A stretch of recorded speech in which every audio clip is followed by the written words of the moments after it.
Hi everyone and welcome back to my channel. If you follow it, you'll notice that I haven't put up a video in a couple months, so I just wanted to apologize for that, but there is a good reason.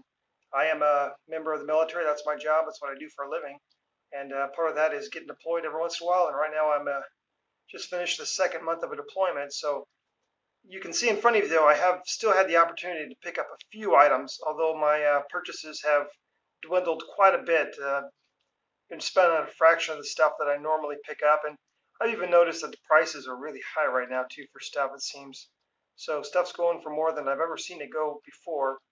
I think it just speaks to the popularity that cards have seen in the last few years as more and more people come back to the hobby, and just more competition to pick stuff up in a nice grade on eBay and such. So I've kind of limited what I purchased, and then I have a nice large collection where I don't really need to pick up a whole lot of items. So some of these are just pieces to kind of fill those gaps, like this 1966 Topps Jim Hunter. Really pleased to get this card. It looks so much better than it did on eBay when I put a bid on it. Didn't go for very much, and it's got a few little ding corners there, but overall good centering for a 66. Jim Hunter's first individual card. It's got really good color to it. I've been looking to get it in a 7 or 8, but glad to get this 6 and a nice quality example there. And then a little higher quality here with the Phil Niekro. In all honesty, the Niekro's got much better corners than Jim Hunter, but the centering isn't as good. So it's one of those trade-offs here, but I paid quite a bit more for the Phil Niekro. Love the 67 Topps set, very colorful, great imagery. I just love the layout of the cards too. It gets the team, the player's name, the fake autograph on there, everything. Semi-action poses, very classic set. One of my favorite from the 60s. Another cool piece. I already have this. I have this transogram complete in the box with the cards still on the packaging, and I also have this just authenticated. But to get these transograms in high grade is nearly impossible. I mean, the cardboard stock is very flimsy.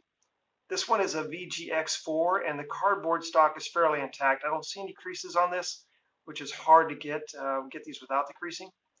But the cut on this is not perfect. I think that's probably what's holding this back.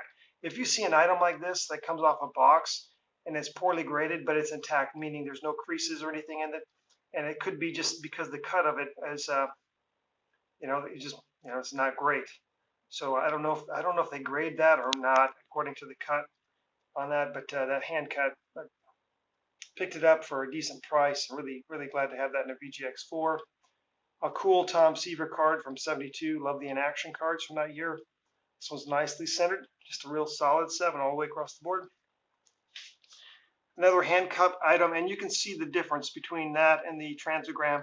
This one was cut very well, very precise cuts on this. Ends up being a near mint to mint 8.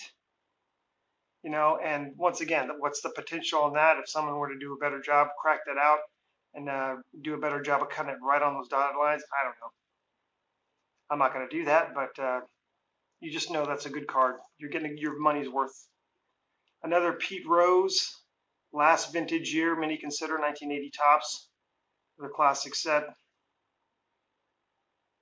First year in a Phillies uniform for Topps. I know the Burger King from '79 has him in a Phillies uniform, but it's the first regular Topps pack card you could get with him as a Phillies.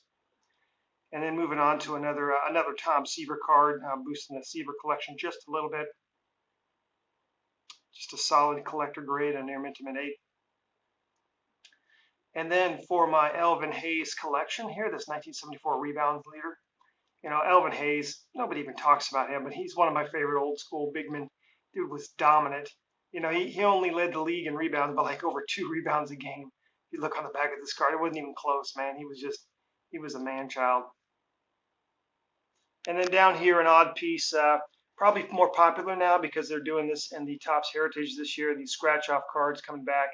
These ones are tough to get in high grades. They've got a Juan Marichal and a VGX4. This one looks outstanding. I mean, it's packed fresh, right? You're looking at those corners, edges, everything is just on point as far as the presentation side. If I flip it over to the back side, you'll see kind of why it gets the 5.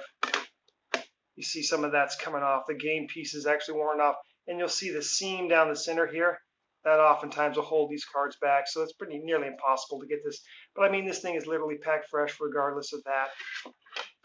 Just a cool piece from a Hall of Famer who's come up with some health issues lately, Tom Seaver. But a couple pieces for the collection. That's a quick 9-card recap. I don't want to keep this video short because don't have great Wi-Fi here where I'm deployed. But hope you guys enjoy it, and I'll talk to you again soon.